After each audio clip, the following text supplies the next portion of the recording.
Hi, everyone. Welcome back to Africana, the podcast that builds bridges and changes the narrative. In this episode, I'm talking to Derrick. Derrick is a radio frequency engineer at Huawei, and Derrick has gone through some incredible hardships that most of us are blessed not to experience in life.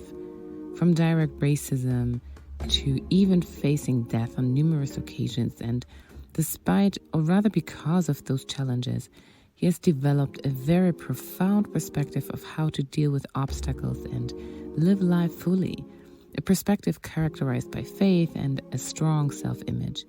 He's been in Germany for almost 10 years and is German speaking also, but to discuss something more complex like that, it's best done in the language you're most secure in. So that's what we're doing with this episode. And by the way, for those who missed it, we will have some English episodes every now and then on Africana anyway. I hope you will enjoy this episode as much as I have. Now, join me in getting to know and getting inspired by Derrick and his way of designing life the way he chooses to.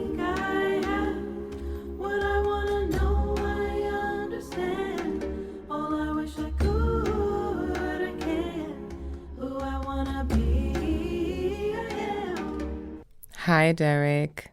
Welcome. Hi, Julie. It's been a while. We've tried, and now we're finally here, and I'm really happy about that.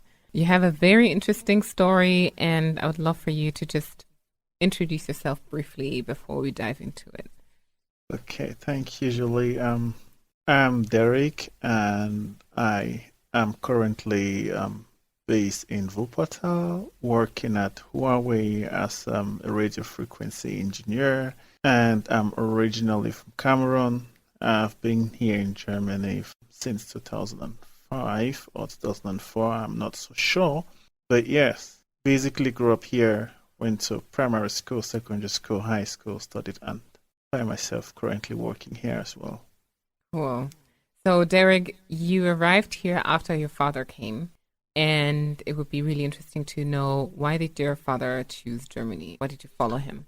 I think the reason he came was actually because of the life standard back at home. It's preferable to move here and try to look for a job and stuff.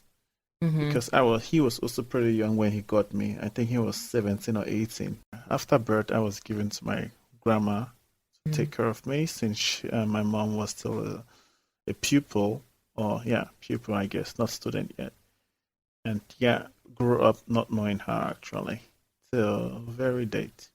So you grew up with your grandmother. How was that?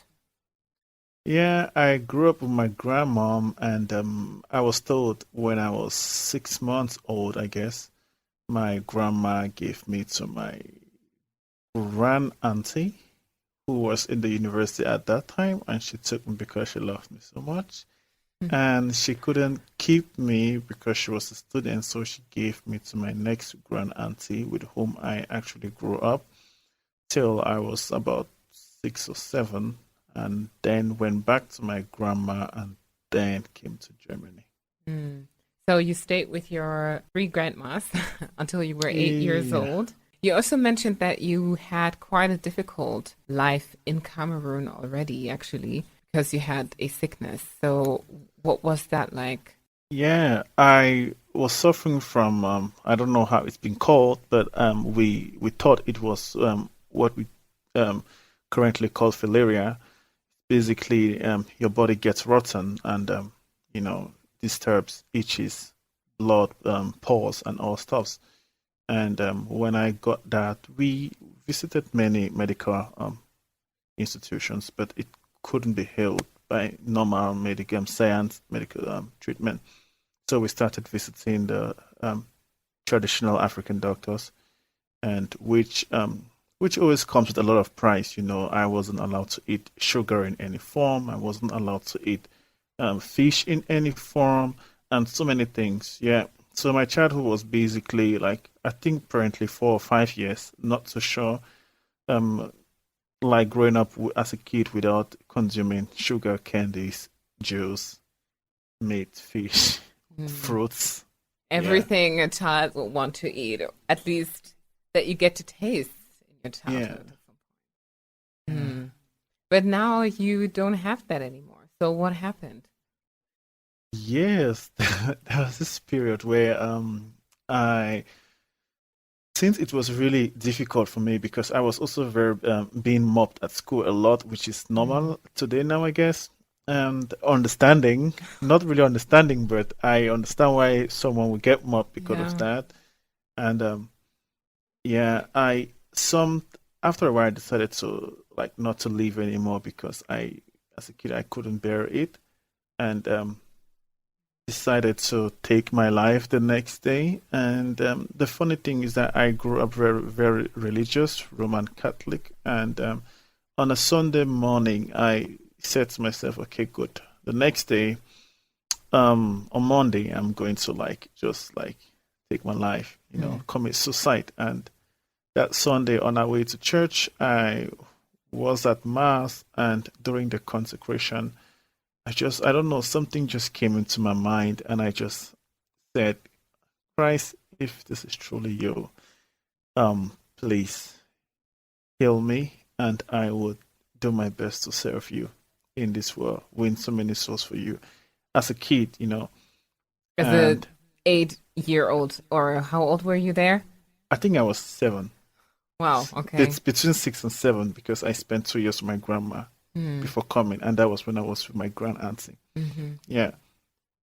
So the next day, when we went home, the next day I woke up in the morning, the day I was to take my life, and thinking when nothing would happen. Right, I wasn't expecting a miracle, but all of a sudden I just noticed my leg was dried. I mean, I had not, I didn't, I slept actually throughout the night. I think, the only night I slept well in for the past, I don't know, 4 or 5 years, Mm. and I was curious about it, and went to school, came back the next day. From being dry, I could literally wipe my leg and it was like flat, even though you could see some spots, right? So sorry, let me just understand this and like relay this for everyone to also understand, right? So your leg was rotting and you had blood coming out of it. It was basically itching. You were also saying that it was itching when we were talking before and that it was hurting you and you weren't able to walk properly. So the next day you basically just restarted walking again, like just as normal? Yes, exactly. As I said, it was itching and bleeding very often in such a way that my hands were always full of blood and pus Oh. and smelled, right? I can remember the smell even till this very day. Mm. And I couldn't sleep at night. Like I had 2 hours sleep every night maximum. Wow. And I remember I would when during in the night I would remember that I usually pray. I would pray to saints. I would like, why am I up? Because sometimes I was really scared. Mm. Right? All these superstitious things that one hears. And it made me like when maybe I consume something which I don't have to consume, it makes the legs to swell more, pains in such a way that I can't even move. And the Yeah. next day I woke up, the wounds were dry. The wounds were dry. The pus did not come out. Blood did not come out. I literally slept that night, and that was the first thing I noticed, that the wounds were closing. So I was not so sure of what is happening, and it distracted my mind from actually committing suicide. That was the thing. It distracted my mind. Mm-hmm. And the next days, I noticed the leg was healing. It was just healing. I did not change any nutrition plans. I did not change my medicine plans and stuff. And after a week, my leg was literally healed. No pains, nothing. So, what about the people around you? Because they certainly must have noticed. Yeah, they knew you from the way you were walking. You said that you were mobbed. What about your grand aunt? So, what did they say? So it was a weekend on the Sunday when we had to take a shower as kids together, that my grand auntie actually noticed that my leg was healed, and they started asking question what happened. I couldn't even explain. I did not explain. I did not want to explain because of the fear of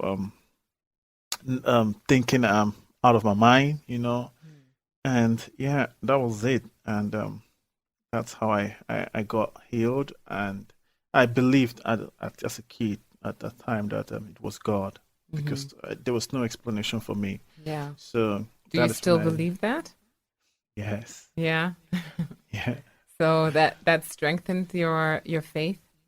yeah, that strengthened my faith a lot, and makes me to be committed as I am today.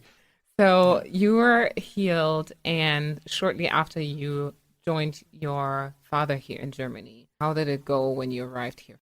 So Germany was great. I mean, it was different. It was different, and yeah, I could see my father. I could meet him, experience him, and yeah, that I was happy. Right, I was happy Mm. about that. But then I started experiencing things that I never knew back at home, like for example, like racism. Right, in primary school here in Germany, but I did not see it as racism. But those were basic stuffs in primary school. The worst was actually in secondary school when I was doing my A levels, my advanced levels. And Mm-hmm. funny thing is that it actually came from teachers, not from students. Mm-hmm. What Yeah. what happened there? I just believe that my French teacher, didn't like me. I don't know why, because it's funny because she actually lived in Africa, studied in Africa and Mm-hmm. stuff, and she just like the first course I had with her, the first class ever. I think that was in class 6 or 7, French class. She came in and just told me to go sit on the last row. And without she didn't know my name. She didn't know who I am. She just came. I was sitting on the first Straight to desk. you. Yeah, straight to For me. wow.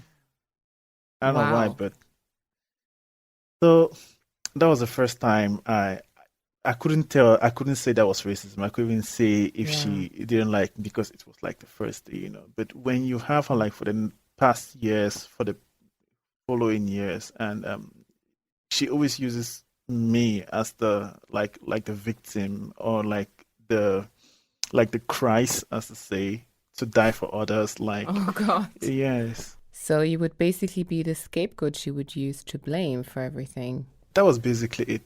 Like I remember one incident whereby I was really sick. It was actually preparing for the A levels, and the last week where you have like a complete day, just one course, and the teacher prepares you guys one more time. And Mm-hmm. I was really sick, but I decided to come to school, and the other teachers knew that I was sick, and they even advised that if you're sick and you can come, just come to prepare yourself.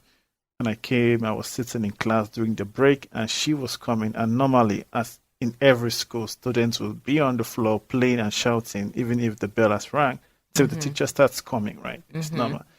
And when she started coming, I saw the other students, pupil, and they started running in. She came into the class, and the first thing she said, she was really mad. She just said, Derek, stand up and go out of my class.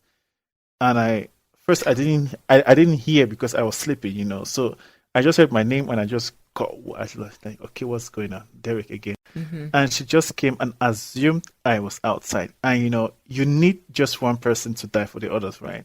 And it was always me. When it comes to her, it was always me. So she said, Derek, stand up and leave my class. I was like, but I was in all day. I Yeah. have not gone out. I've not done anything. She was like, she does not want to discuss with me. She's not discussing, she's not arguing me. She's just ordering me to leave her class, that I was disturbing and shouting outside, playing. Wow. I should have been in class with the others. I was like, okay, even if I was outside, I was not the only one outside. So why am I Mm-hmm. leaving? She just got red, shouted, and said, leave my class. I said, fine. You know what? I was actually very sick, headache. I did not even have the stress to argue. So I just left the class. And it was not the first time. But this is the best. So as I left the class, Wow. I went to the canteen. I noticed that the whole class just followed me. Even those who actually didn't like me, they just followed me, and they told me to follow them to the teachers' conference room where you could actually report the teacher. And we Oh went wow. there. they all reported the incident. Then the class was canceled. The teacher spoke with her privately, spoke with me privately, blah blah blah. At the end of the day, it was just a nice feeling to see that your All students of are them behind. standing up for you. Yeah. I honestly I would have asked, what about the other teachers, like, because you said that she stayed with you throughout your primary school until you finished your A levels, right? Yeah, yeah. Throughout all these years, she was never confronted by other teachers about that misbehavior. Actually, I had reported this teacher multiple times because of my grades, because that was what actually mattered. Hmm. But at the end of the day, according to the law in Germany, the teacher who teaches has the final say on your grades, right? No teacher can actually say anything against that because no teacher is in there. And Mm. after a while, I actually just gave up because I was just like, okay, good. If I pass all my courses, I don't have a six, then it's fine. I tried once to really note down the amount of time I participated, how valuable was my participation, but at the end of the day, I still got five. That's F. I still got failed, Mm. and that was just it. And unfortunately, I had to take her course with me as an advanced class in my A levels, but that Wow. was fine. I mean, it just like Yeah, I brought my mean, you're grades down. saying this now, which I understand, and we will also get to understand why you're now looking at it this way. But at the time, it must have really taken a toll on you, like, how you see yourself and your possibilities to advance and do what you really want to do and show what you can and are capable of doing. Exactly, yeah. But um, it literally just made me stronger because I spoke with my dad once about it, and Hmm. because the teacher actually told me I should go visit a psychiatrist once, Oh God, and it and I gets told my better. dad, and I told my dad about it, and he was like, our normal African parents, you don't need to listen to anybody, you don't need Hmm. to do, we don't need to go to any psychiatrist. You are good as you are. Finish. And I really didn't bother about it because I knew what I wanted to study, and I knew I don't need any grade like Hmm. to get into my field. And it made me to value self-knowledge more than how someone grades you, right? Yeah. Like a teacher would grade you. It makes me to value myself more than certificates. Wow. Yeah, yeah, This is really exactly. powerful. Really, And really that, powerful. yeah, and that's what also helped me during my studies to really make sure that I understand what I'm studying, and not just trying to get an AA everywhere. You can feel very defeated this way. And Yeah, as a child, especially, and for you to turn it around like that is really, really strong of you. yeah, yeah. It could take people out of band. I mean, there were Yeah. times that I almost gave up, but still part of life. Hmm. So, how did life continue after you did your A levels? Yeah, after my A levels, I started studying information technology immediately in the University of Wuppertal. That's Hmm. IT. And yeah, I took a while to finish my studies though. It's a 3 years program, but I think I took double that. Yeah, Okay. I had some incidents that occurred throughout my studies that I had to reduce the space and take care of some other stuffs. And yeah, That was due to some personal reasons and hardships you had to go through, right? Could you share with us what these reasons were? the reason I actually had to extend my studies was because I had a lot of loss in the family. Mm. From the third semester, I lost my granddad, who was like my dad to me, in on the first day of my examination, and I failed everything that semester. That just means 6 more months plus one semester. And the next semester, I lost my cousin. The semester after that, my sister lost. That's my auntie, which is my age grade, in an age group, which we known as Africans would say sister because we're in the Yeah. same age group. Hmm. Lost the husband or the partner at the age of 32, Oh. which he was like a brother to me, and that was also at the beginning of my studies, my exams. That means 3 semesters, right? Plus, Wow. that's almost 1.5 years. And I also had to pause for like 2 semesters to work, take care of some bills, Yeah. you know. So it just like times two.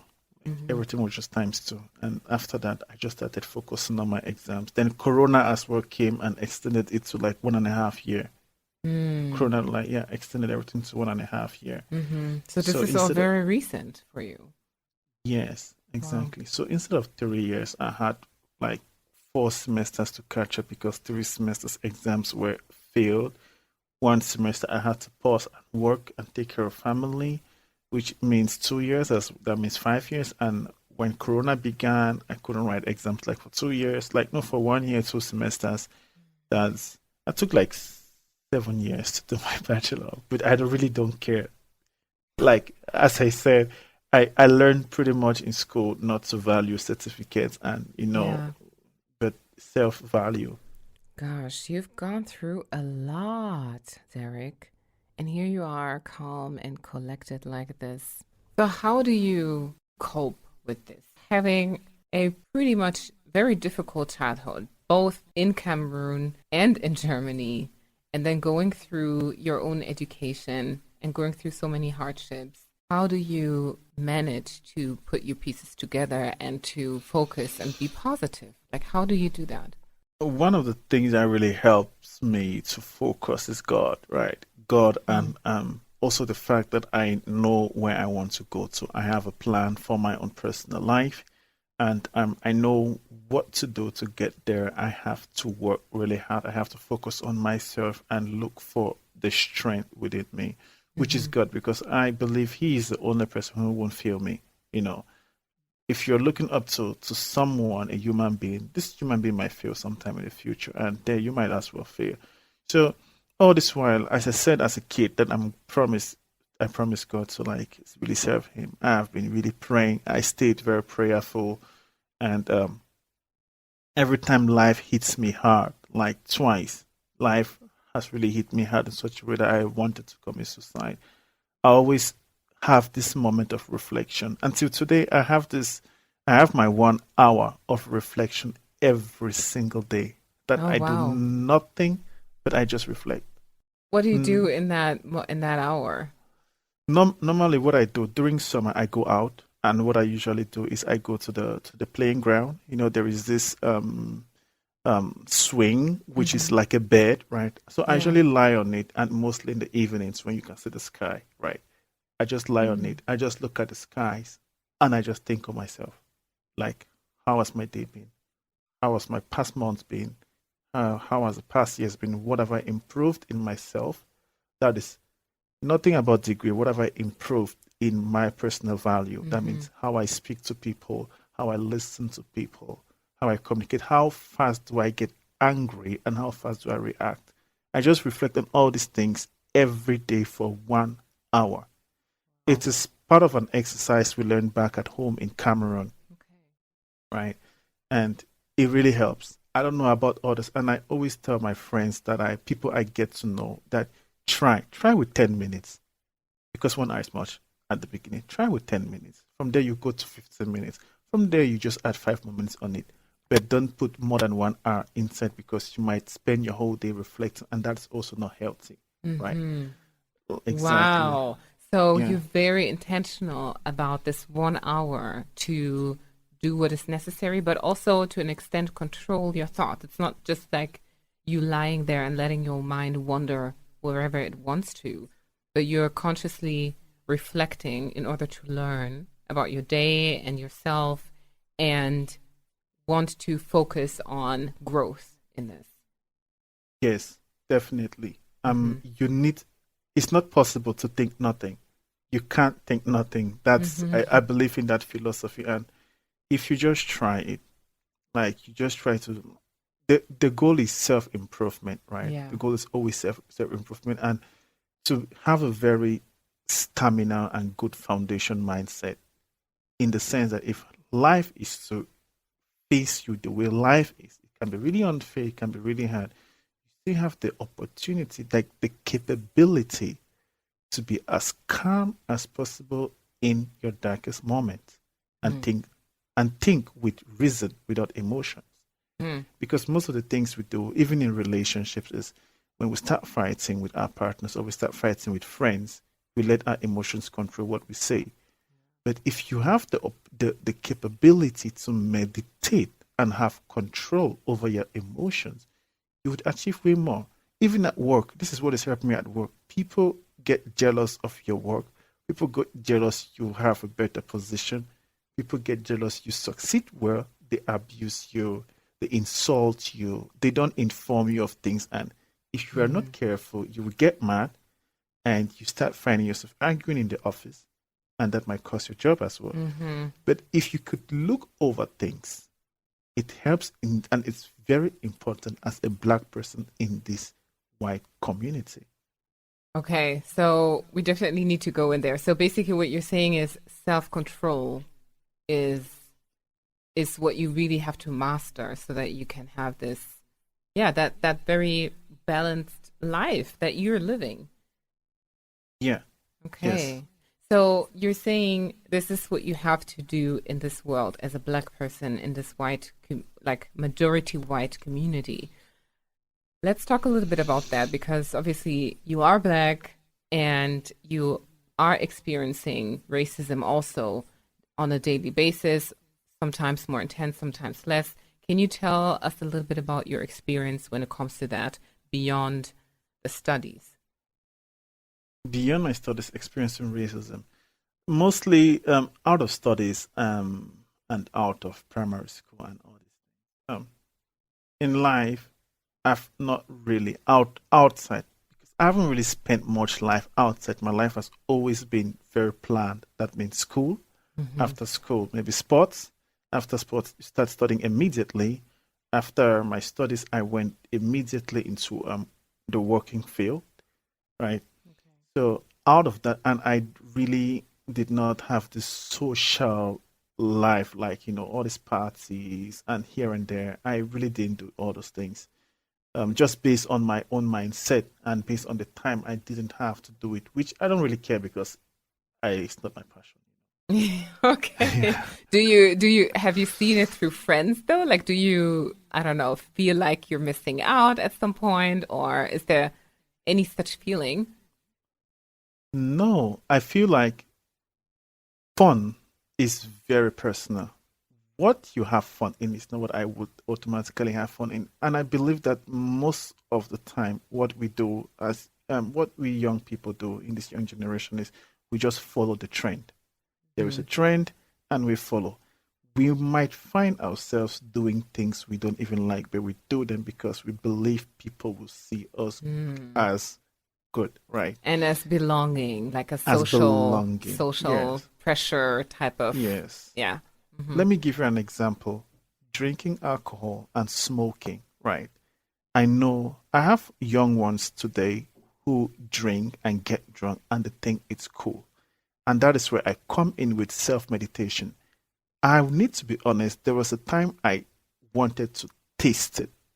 And I did taste it at a very young age. I tasted beer at a very young age just to know how it tastes. Yeah. I tasted a cigarette, not complete, but just tasted to know how it feels. You get it? Because I saw people doing it. And when you are, I don't know, 15, 16, and the cool ones go to the side to smoke, you just want to know what's there, right? Yeah. And this is the thing. The self-reflection I had from the age of 12 is what helped me not to get into it. I mean, when you always think, if I start this, where will it take me to? And it also causes you to, or it pulls you to research a lot, not just in your field of studies, but in different fields as well. Like, Right. for example, that area of alcohol. Like, did you do that research in there? I did research in health, like smoking and all this stuff, right? And general knowledge in general. Like, I also love astronomy. I did a lot of research in astronomy, but I couldn't study it. No space, no money. No money. Ah, Yeah. too bad. But thankfully, you don't really look into the grades and the certification, so knowledge is freely available everywhere, right? Yeah, exactly. Let's talk a little bit about your job because you studied IT and now you're working for Huawei as a radio frequency engineer. What is that? It's a huge field. And I am trying to, what I try to do is I try to optimize a network. I try to see that, okay, good. If 5G tech, now that we're developing 5G technology, and for example, you might be using your phone right now trying to call me and you have a really poor network, or the phone might even drop. When you're in the train, let me give you a good example. When you're in the train, traveling from A to B, you come across areas whereby your call might drop, right? So we analyze it and try to figure out how can we solve that issue. Your call shouldn't drop, or sometimes you have poor connection, signal, poor signal in certain areas in the city, right? Sometimes you see your phone from 5G, it drops down to LTE. Sometimes it drops down to E, Correct. E, Yeah. right? So we are trying to, how can we establish the best possible connections or service for you? So you do research to solve that problem, or what else do you do? What I basically do is I try to do some tests in the network, right? They say, okay, this is a problem. There have been a lot of call drops here or poor network here. We try to figure out why there's a poor network there, right? Change some parameters, like try to think what are the stuffs that influence this service. And based on that, we try to maybe optimize it, right? And as well, we try to optimize it, but it's a very long process.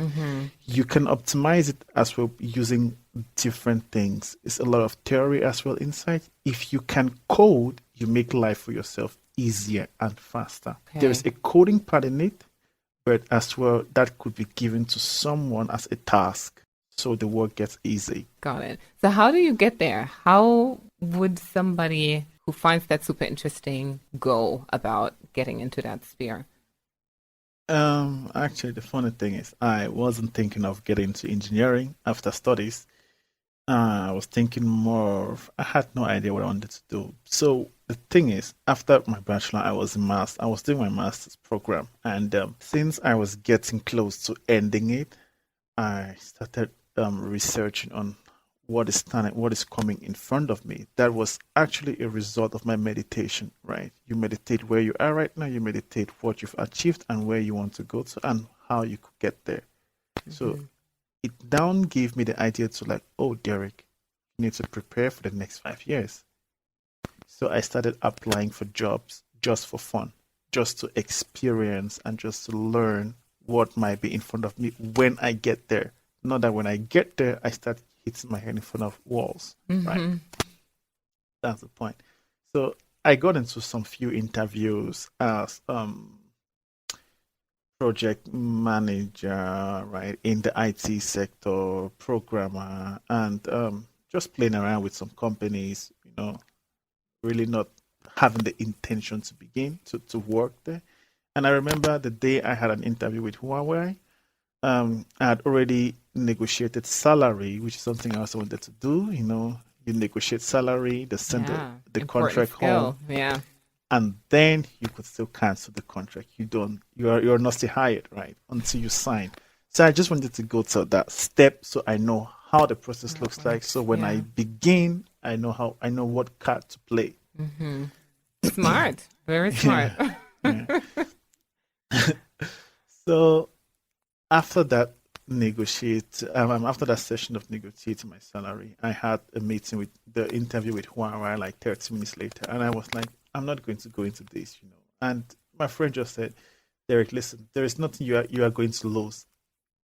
Just go in, and this time around it's a really huge company. Just go see how huge companies behave, right? And I was like, you are right. So I went into it, and the funny thing is, in my studies, I haven't done anything with 4 or 5G, right? So the engineer asked me, so what is the technical interview? What is your knowledge on 5G, on 4G? I told him, seriously, I have no clue. I have no clue about 4G. I have no clue about 5G. He was like, okay, quite interesting. And what do you know? What did you do for your bachelor thesis? I told him what I did for my bachelor thesis, and he was like, okay, good. I was like, but you're done, right? You're done with your bachelor. I was like, yes, I'm done with my bachelor. And he was like, damn, this is good. So you have no idea. I said, no. He was like, then why did you apply? I said, I didn't apply. I was contacted by Huawei for two positions, right? Network engineer and radio frequency engineer. And here am I, Then it was like, okay, good. You know what?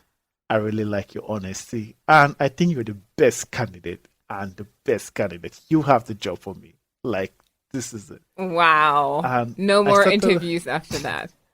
Yeah. And the funny thing is, I started laughing. I didn't take him serious. And he noticed that it was a video call. So he noticed that I wasn't taking him serious. And I was like, I'm very serious. You're the best candidate. And you have the job. I'm going to call my colleagues right now and tell them that they should proceed with your negotiation. And the funny thing is that normally they take 5 days to do that. So I told him I wanted to pressurize him. I told him that, you know what, I just negotiated salary right now with the company. The contract might come in 2 days. So if you could hurry with your own negotiation, I would be really happy. The next day they called me. And it's not usual, you're right, because they planned 5 days. I guess the size of the company. And when I got to work, this is something new you don't know. When I got to work, after a month, I could actually meet the guy who interviewed me. Right. I was going to ask, did you ever ask him why? Yeah. So last week we were having lunch and we were like a lot of engineers in the room, like new employees and old ones, senior engineers. And we were talking about people who actually applied for this position. We had 3 new engineers in the department. And he said he interviewed a lot, like from the Technical University of Munich, some PhD holders, right, for this same position that I am in, because my duty is a very theoretical part. You need to study a lot for it. So he was looking for someone who has a good mindset. He wasn't looking for someone who knows the thing. He was looking for someone who can face difficulties. You understand? Face challenges. And he told us about the interviews he had with the other PhD holders. Yeah. And they thought they knew so much that he tried to challenge them, right? And I'm not going to say much because it's kind of confidential. He tried to challenge them, and at the end of the day, he just told them that, you know what, this is not going to work. Go for the other company, right? Go for the other company. And he was like, this was horrible. Those were the most horrible interviews he ever had. And they spent like 30 minutes on the call.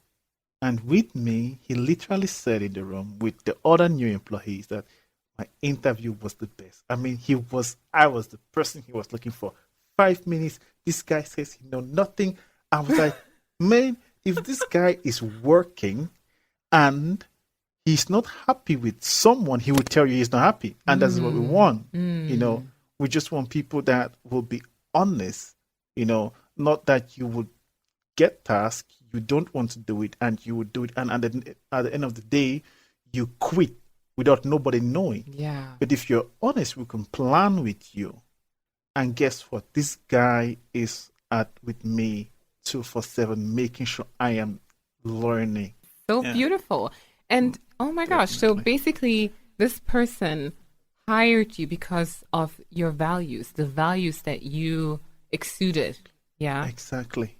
Wow. This is so interesting because, I mean, coming from the HR and recruiting area, I've had so many interviews and we've had so many conversations about finding the right person, discussing with hiring managers, who's the right one to hire.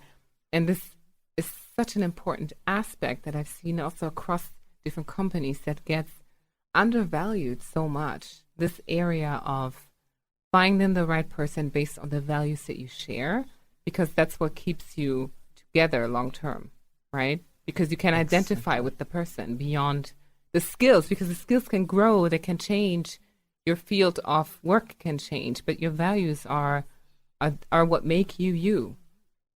Exactly. He said in his over 15 years of being an engineer, right?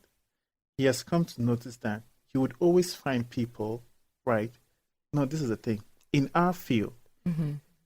what you know today is of no value in 5 years' time because technology evolves. Mm-hmm. You always need to keep learning, right? Mm-hmm. And if you think you know a lot, then you know nothing. But when you know nothing, then you are open to learn. And Yeah. he was just looking for someone who knows he knows nothing. Because when I explained to him what I did for my thesis, he was like, this is great, this is huge, right? And knowing that this is huge and you still believe you know nothing, I was not even ready to answer one. I said, don't ask me any question. I won't answer knowingly.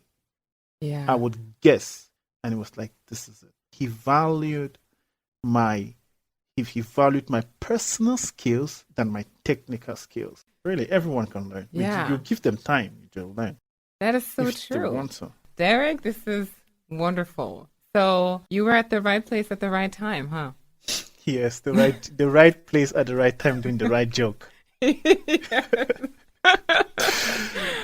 So, how does your position as a Black person play into this? Because you were talking earlier about being very conscious about your self-control and yourself as a Black person in this white majority community.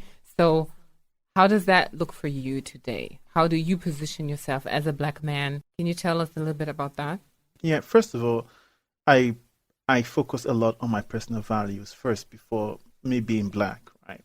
Mm-hmm. So at work, I believe that I have no problem at work really. I wouldn't say problems. Those are things I expect, because my team is very diverse. A lot of people from Pakistan. There are no just I think one German. I think it's normal in the engineering field. Mm-hmm. There was one German, people from Pakistan, people from China and stuff. Yeah. So it's a very rich in tradition team, you know. And what I just noticed or what I focus on right now at work is to learn, right? Learn. And unfortunately, we don't have. I've seen just few um, African engineers there, and which is not bad. Which is not bad because it's also not an easy field. I believe it's not an easy field, and nobody's really willing to do the extra mile, and that is the sad thing. I I propose, and I believe that young Africans we should try to take challenges because it was a great challenge for me to start working at Huawei in a field I've not touched, be it theoretically or whatsoever. And Mm-hmm. I wasn't expecting to go in. I did not want to go into engineering, but I took the challenge, and today I'm loving it. So I'm you're loving it. saying, as Black people, we should be more daring and we should dare to go into areas where we are not, or we are underrepresented, or that might be difficult for us. How do you define difficult in this case, though? Because difficult is different for different people, right? Yeah. I always say, based on my results of meditation, there are two things that do not exist in my list of vocabulary: difficult and lucky. Yeah, those two. Yeah, let me explain. Yeah. I don't believe in luck because it is always hard work. Someone might say, "Oh, Derek, you are lucky to be at Huawei," or let's say I grew up saving for my. Let's say my father had saved for me and left me some assets which Mm-hmm. I could just take over in the company and stuff and say, "Oh, Derek, you're lucky." But no, it is the hard work of my father and his trust on my personal values that gives me that, right? Mm-hmm. Even if I had no values, it's still somebody's hard work which he has planned. He gets it. Mm-hmm. There is this point we call luck. I think it pushes us to be lazy. People want to be lucky. You could go play lotto and it's all calculations, all these things. You get it. And difficulties is something being difficult is very relative. You could see it as a difficulty or you could see it as a challenge. Based on how you see it, you would approach it differently. If you think it's difficult, you might even be scared to approach it. But if you see it as a challenge is always something that you can handle, no matter how big the challenge is, right? I came to Germany, I know no word German. I spent 1 year in primary school in Germany and I went directly to gymnasium. I mean, it was a challenge. Normally, you should go to Hauptschule or exam to learn the language, but it was a great challenge for me to take that step. When I was working as a student, my chef, my boss in the IT department, made of two people, him and I, quitted and left me the responsibility to take over the IT department as a student. It was a challenge. I challenged myself. I didn't change my job. I took the challenge and I did it. Same thing here at work. My task is very theoretical. My other colleagues that are new have background in this field. I don't have background in this field. And I have the most theoretical part, which is also the most difficult and also the most valued, right? Because the more theory you know, the better it is and the more value you have. The more knowledge you have. It's a challenge for the brain, but it's makeable. And there are people at work also. I have a colleague who thinks everything is difficult and he keeps complaining. And this is the result of believing things are difficult or not possible. You find yourself complaining. You find yourself not finding solutions. But as a human being, especially as an engineer, you actually love problems because then you have work to do.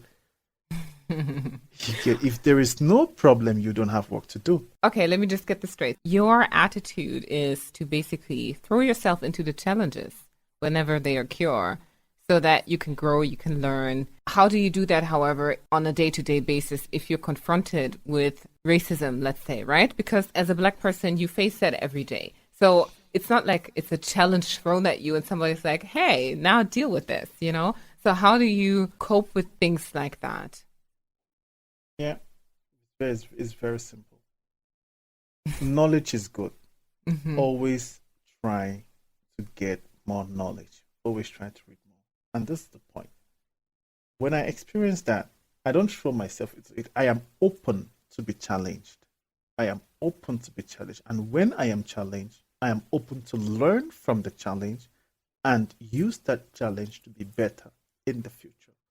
So when I experience racism, first thing I try to understand is where is this person coming from? Most of the time, they have no clue about what they're talking about. They have no knowledge about the history of mankind. They have no knowledge about the history of Africa and the history of where they come from. Whereby, if you want to start explaining to someone who is blockheaded, it makes no sense. So you just listen. Just listen. When they're done, they're done. It does not penetrate into me. It doesn't hurt me anymore. Because if you allow yourself to be attacked by these things, trust me, you'll find yourself being controlled by external forces, which is not the goal, right? And I always tell my junior ones, be the only driver of your life, not your boyfriend, not your girlfriend, not your husband, not your wife, not your mom, but you alone. Your happiness and what you become in the future depends on you alone. Your mom can push you as hard as she wants. Your dad can push you as hard as he wants. But at the end of the day, if you do not do, you won't grow. If you do not learn how to deal with racism, you would not grow. If you do not learn how to say this person has no clue about what he or she is talking about, you would not grow. If you get mad, the next person will come and do the same thing. You would get mad, but by the time you want to notice, you spend 80% of your life being angry. And when you are angry, scientifically, you are not in control of your brain fully. Okay, we don't control the brain fully, but you reduce your capability. You reduce your capability of reasoning. That means your reasoning goes down and emotions goes up. And it's the same thing like when you drink and you get drunk, right? Your conscious mind goes down, your subconscious mind comes up, and you misbehave, right? And that's the thing. You always have to try to make sure your conscious mind is always at the top. Always. You get mad, your conscious mind goes down, emotions come up. Make sure you have a balance. Emotions are good, but reasoning is better. Someone comes and it's crazy. You would hear things like, "You're black, you should be cleaning." Like, wow, this guy. Like, for example, right? Most people who clean at my job site, some of them are black men, and it's really sad, right? And the funny thing is that sometimes the first day this black guy saw me, he was surprised. Yeah. Seriously, he was surprised. I was sitting there, and I was like, should I get mad because he's surprised? You understand what I mean? I shouldn't get mad, even though I understand. Even if it's a white person, right? Or even if I tell a white person, "Oh, I'm an engineer at Huawei," they say, "Really, man? I thought you were maybe cleaning somewhere else."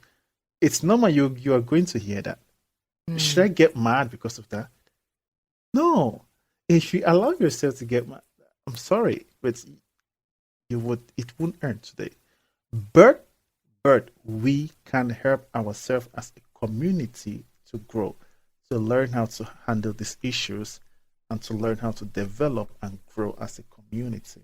Is your message basically saying, okay, accept the status quo the way it is and learn to navigate through it?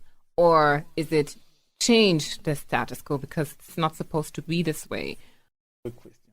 It is not accepting, it is understanding the status, right? You shouldn't accept people degrading you. You shouldn't accept people thinking just because you're black, you have no value. Don't accept that. That is why I believe in this meditation. And not accepting it doesn't mean you should go out there and argue with someone who is blockheaded, because it won't help. Don't accept it in the sense that know your value, know the value of who you are, and it shouldn't stop you from becoming something great, right? In the sense that we have to grow out of this. We shouldn't just allow people to think what they want to think about us. We can as well educate them. Yes, but most people don't want to be educated in this field. Look at what is happening in Ukraine, that Africans are not even allowed to cross the border, right? This is an issue that has been in the past over 500 years, and it's not going to stop today, but we can definitely we could definitely work and make it change, a little change, right? And give it to the next generation.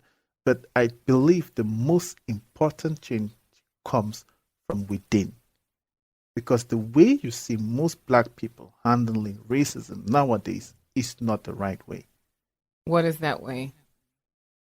The right way, not the right way, is in the sense that we find ourselves arguing with emotions, arguing with so much anger and with so much pain that the way we argue, the people we're arguing with, they are not ready to listen. And what is the point arguing with me when I'm not ready to listen to you?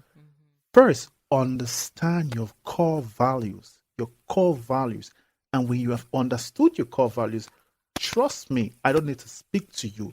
You would see it by yourself, and a time will come you would start questioning. Trust me, what if we Africans, we understand our core values? We help each other, because the fact that we Africans can't even support ourselves sometimes falls down to the point that we do not reason. We let our emotions take over place.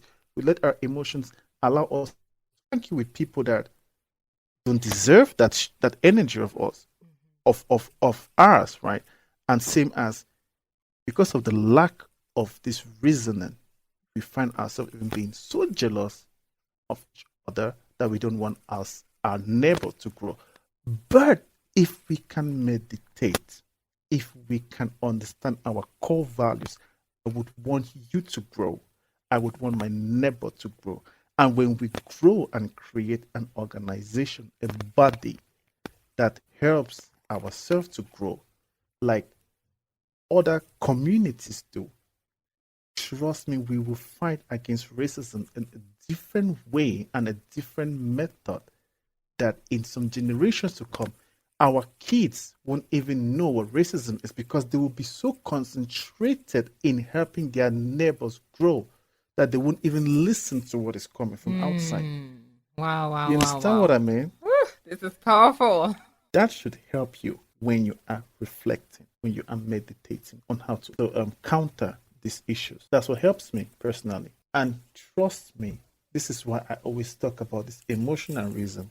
If we can reduce our emotions, right, all this jealous, hatred, pain, and increase our reasoning, if you grow, I grow, reason, we would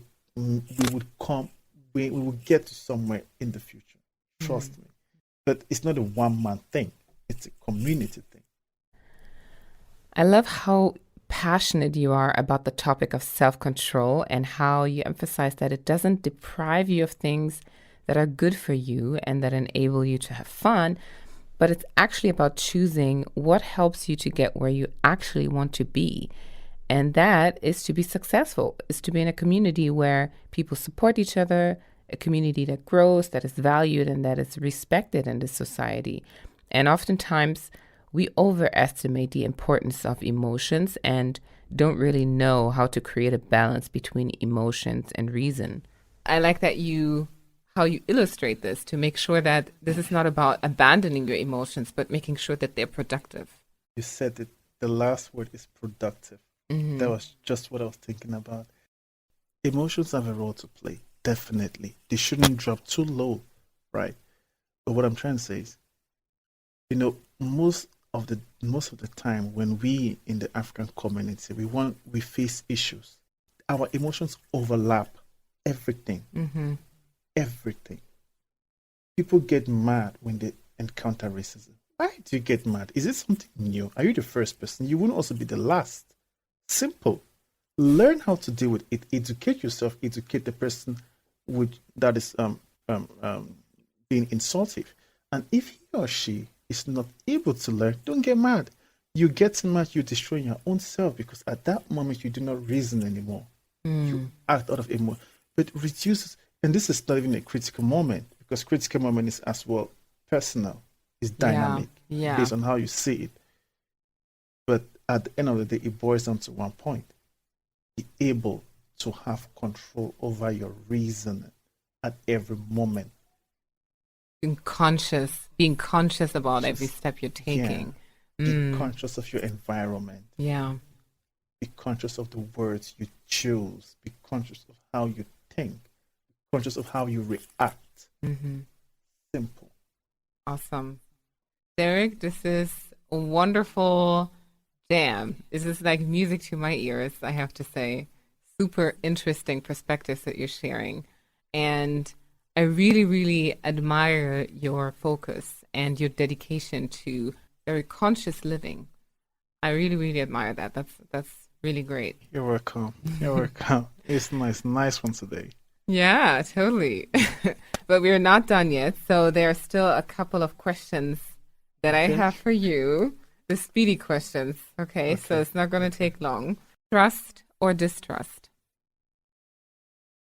Trust. At home or on the road? At home. iOS or Android? Android. Singing or dancing? Singing. Staying in the background or in the forefront? Must I choose one? You don't have to. So you rather refrain from choosing one? No. I would say it doesn't matter. Mm-hmm. Okay. Okay, last but not least, African or German? African. Through and through. True and true. Back and forth. Awesome. Thank you so much, Derrick. It was a pleasure talking to you. And nice. I'm sure we could have continued for hours. There's a lot that is in you. I can see and feel that. I have already beforehand. But we might as well just do it again. Who knows? Yeah, who knows? So thank you so much. I really appreciate it. You're welcome, Julie. All right, my dear listeners. What was your main lesson from this episode? Here is one. Emotions are good, but reasoning is better. What do you think about that? I believe there is no doubt in acknowledging the wisdom and profound understanding of life that Derrick has developed over the years. I mean, I've been deeply touched by his story and his ability to turn that story into such a beautiful approach to life. He's a great example of how faith in God and belief in your own self can make you not only stronger than your circumstances, but that make you use them as stepping stones. I hope you enjoyed the episode and got a lot of good stuff out of it, and that you're looking forward to the next one, just like I am. And please don't forget to give us a thumbs up if you do. So I'll see you until next time on Africana.